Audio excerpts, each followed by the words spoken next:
New York Pro, standing here with the CEO of Apple. No, I mean of Redcon Nutrition, Aaron Singerman. The Apple of nutritional supplements. I'll take that. I'll take that. Oh, they're trying to kick us out. So we got to speed it up. We're going to review the top 5 of the open class of the New York Pro. 5th place was Justin Rodriguez.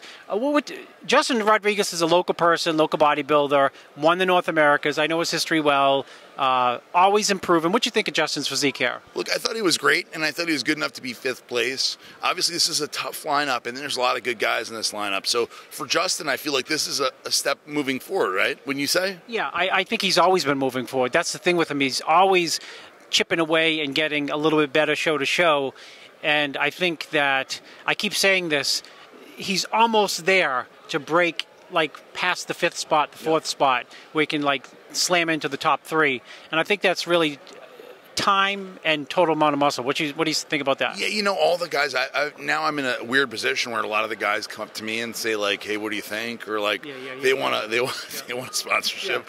Yeah. And so I get a lot of guys at the booth. Because I tell them, I said, Aaron's sponsoring people for like 500,000. You don't have to do nothing. Thanks a lot. Thanks a lot. So I get a lot of guys. And so I don't know if Josh didn't come up to me, but I had a bunch of people come up to me and say, hey, what do I have to do? Or what's it? And I tell everybody, man, this is not a sprint. This is a marathon, and it takes a long time to move up. That. You have to understand that you're not going to be number 1 in your first time in the New York Pro, or the 2nd, or the 3rd. It takes time. You have to move forward piece by piece, and by the end, if you're good like he is, he's got a real shot eventually.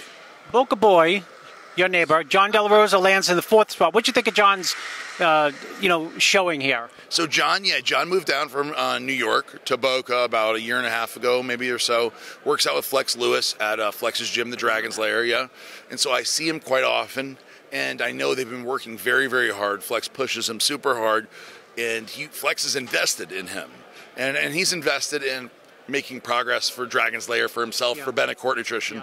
And I think he did a really good job today. And to be honest with you, I would have love that you plugged another nutrition company. I'm trying to help everybody. I'm trying to help. He needs to get paid too, right? Yeah. So I think that for him, he is moving forward, just like Josh. Yeah. And I think that he should have done better than he did today. Well, there you go. So 3rd place was a big surprise. Milan Sadek, who's moved up from the 212, who always had to suck way down to make 212. I think it was a fabulous move to move up. I thought he brought impeccable condition, great flow, great shape, really hard to knock that physique. What's your opinion of the opinion of his body and where he placed? So I thought he looked great, and I thought that the only thing I'll take him down a little bit is he did the kind of European thing of over oiling. Right? You notice that he really over oiled. I didn't know the Europeans over oil. Well, I feel like they over tan and over oil. Yeah. I feel like they really go overboard. And I felt like that was a little distracting and prejudging. I thought he is a great bodybuilder. He's small. He's smaller compared to some of the bigger guys. His conditioning and his shape and his definition are second to none at this show. Yeah. And that's why so he lands in 3rd place. Akeem Williams, monster, falls into 2nd place. Why doesn't Akeem win here? So he has 2 things, right? Number 1, he is not 100% in shape by any means. He was as close I've ever seen him at the Arnold, where I watched him on stage. I had the good fortune to sit very close up front with Peter McGuff, and we were sitting next to each other. And we were both like, wow, he's like right there. He's not there, but he's right there. And then today he was 2 days out. That's how late it is. It's we're ready to go. You're the one drinking, not me. Going to sleep. Yeah, I am. I would probably put him he was like, if he was 5% before, now he's probably 20% from what he could be. Yeah. And so 20% Akeem, he has this is like, I always tell Eduardo this. I say that he's got what me and Palumbo used to always call seal skin. Yeah. So he's got this thick skin that it needs to really suffer, right? You got a product to burn that off or something? A fat burner? It's called Seal Skin 2.0, right? No. Double tap fat burner. He needs a lot of that. I don't know what it does. Honestly, you're the one who would know. How do you get rid of seal skin? I don't even know. He has thick skin, so the definition is there. He's not fat. Yeah, but he's holding something. Yeah. It's not like oof there. Yeah, it's not there. So for Akeem, I actually would have put Akeem in 4th, believe it or not. I would have moved John into 3rd, and I would have moved Sadek? Yeah, Milan Sadek. I would have put him in 2nd. I thought he was super conditioned. I thought John should have been 3rd. And that's no hit on. Akeem could win easy. Yeah. If Akeem is in crazy condition, Akeem wins the Arnold, man. He has all of it. Well, he's a big freak, and there's not many freaks left in the. I mean, No. this was not a show of big freaks, with the exception of him. Yeah. Which brings us to the winner, last year's second place or first runner-up, and this year's Arnold Brazil champion or Arnold South America champion, Juan Morel. How does Juan win this show? Because people have their strengths, right? Akeem has the mass over him clearly. Sure.